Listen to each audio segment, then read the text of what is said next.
Oh baby. Oh baby. Low light tricked us. I think low light tricked everybody, but our standards are getting higher, so congratulations to us, everybody. And thanks to our friend Jason Courtney, who sent me an email that said basically we should revisit low light because he was watching a live version, or listening to rather, and he heard what could only be open strings and what could only be notes that aren't regular open strings, which led us down a rabbit hole of what tuning it's in and then made us rethink the whole thing. So the first step in an operation such as this is to tune your guitar to regular, regular, regular, regular, A, so just two notes below your regular B note, and D, similarly, two notes below your regular E note. So regular, regular, I'll just E, A, D, G, A, D, and that makes the whole thing, since this song is in the key of G, the D is normal, that's in our G chord, but the A is not. That makes the whole thing like a ringy-outy G sus2 sort of situation. And then what you do is put your pointer finger on the A string 3rd fret, and Even Stone uses his pinky finger for the D string 5th fret, so you have what would be a power chord except for the ringy-outy stuff. And there's 4 beats in the first measure of the song, and the counting of this song is wonky, and we'll go over that. But the first beat is what we just talked about, followed by pointer finger goes down 1 fret, and then you're going to abandon the pinky finger while you put your middle finger up on E3. And the important thing is to mute your A string while you do this, and it'll probably just happen naturally without you even having to think about it. And then down to E2, and that's our 4 beats before it lands on. So first thing, second thing, third thing, fourth thing, and then we're going to land on a G power chord, but just that much of a G power chord, not even the whole power chord. Like Nothing Man, this song has that ringy-outy D string. Listen to the Live at the Garden one, or watch it, and you'll hear it. You know, it's just there. That's why it can only be this. All right, here we go. 4 beats. 1, 2, 3, 4. Sorry, I should have switched to my pointer finger, but you can use whatever fingers you want, of course. And then the time signature switches from 4 to 3, and it's 3 measures of 3 in the strumming pattern in ubiquitum of 3/4. Down, up, down, up, down, up, down, up, down, up, down, up. Right? So.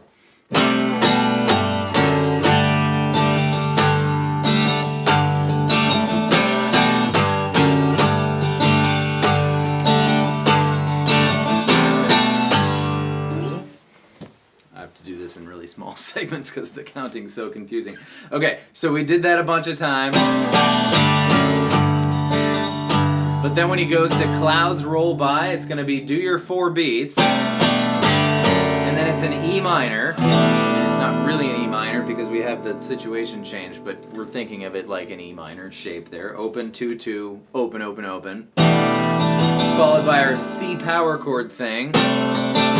And then what I think happens is it's clearly a G chord, but I don't think it's just this G power chord. I think it's G like you'd play it the low notes from your regular old open chord. And the reason I think that is because, first of all, well, the only reason I think that is because there's a really good shot of Stone from this angle at the Live at the Garden one, and he clearly moves his hand like not just a little bit up or down or this way, but clearly to like change position to a new thing. So here, you go watch it, and you can. There's one shot you can compare. Clouds roll by, and then his hand switches, you know, in that sort of fashion to get back to.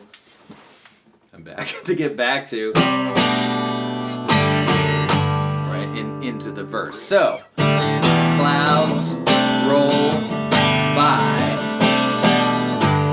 and then your 4 beats again, and then you're into the G power chord thing. Now, the important rule of thumb for this is it's the 4-beat thing unless it's in the middle, unless it's interverse. If it's in the middle of a verse, not leading up to a verse or leaving a verse, it's a 3 count. So it's going to be clouds roll by, 1, 2, 3, 4, 3/4 time, but then 1, 2, 3, just the 2nd fret one into your G power chord. And the next time, 1, 2, 3, the 3rd fret, 3 referring to the beat, and 3rd fret referring to the 3rd fret, before we do another thing, right? So here we go. From Clouds Roll By.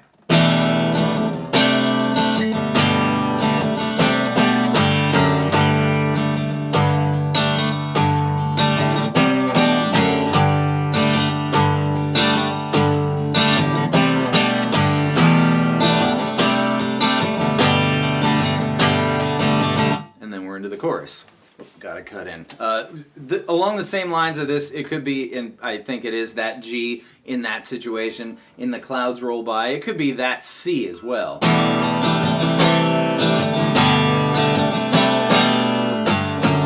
Right?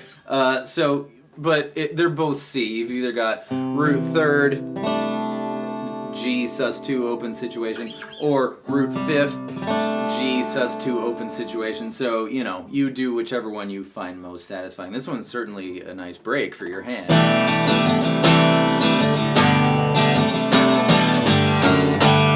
Yeah, but there it's definitely the G power chord. Okay, sorry, be intra. If it's intraverse, it'd be 3 beats. 1, 2, 3, 1, 2, 3, 1, 2, 3, or 1, 2, 3, 1, 2, 3. But if it's interverse, like leading up to or leaving, it's the 4. 1, 2, 3, 4. All right. So then we're into the chorus. So we went. Now just a D power chord. I can't. It doesn't matter, and I can't tell if Stone's doing the 2-finger one because again, all those strings are just great. Or if he's doing the 3-finger power chord, it doesn't matter. Pick your favorite. I like the 2-finger one to keep it really ringy outy. But D's on the 5th fret of the A string, low, up to 7th fret, light, down to 3rd fret. Now pointer finger goes down 1 fret, but pinky stays. Back up to D, back up to E on the 7th fret, and then the walk.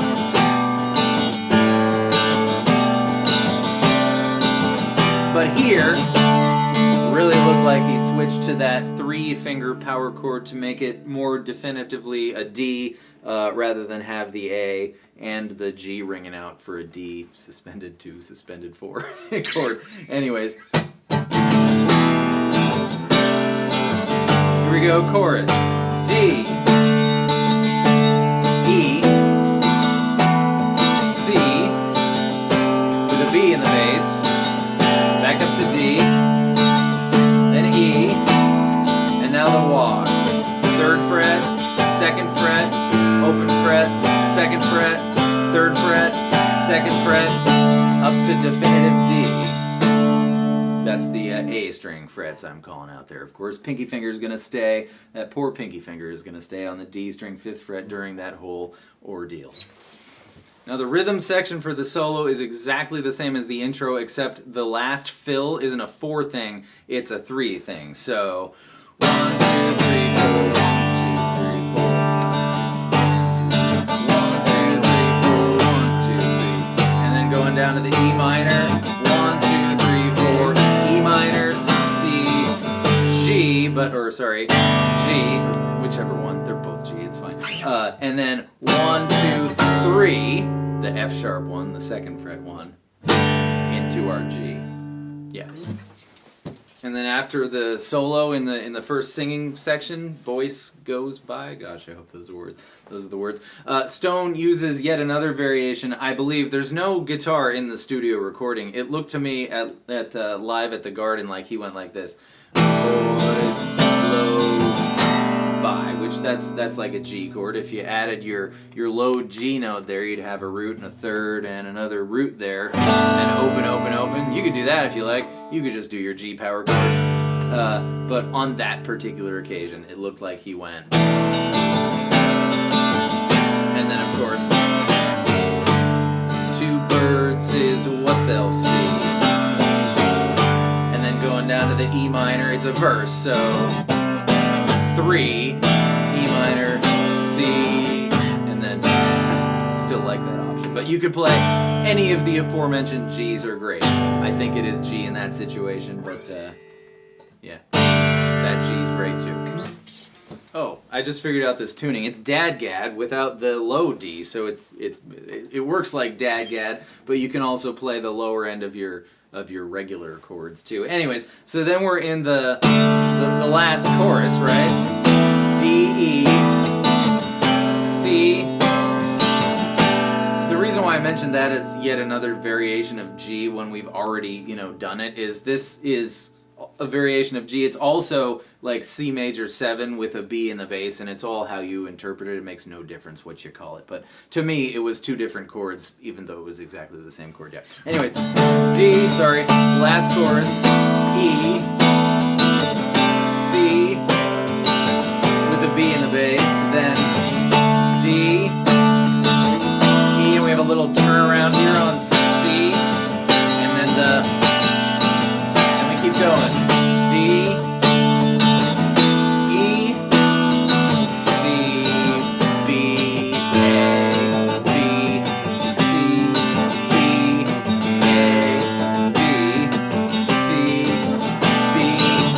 When your hand gets a break and you just hang out on this D chord for like 45 seconds. Awesome. Low light. It's been cracked. We've done it. Jason, Courtney, thank you so much for the tip. Everybody else, I hope you enjoyed that. Thank you so much for being here. I'll see you next time with more stuff. Goodbye.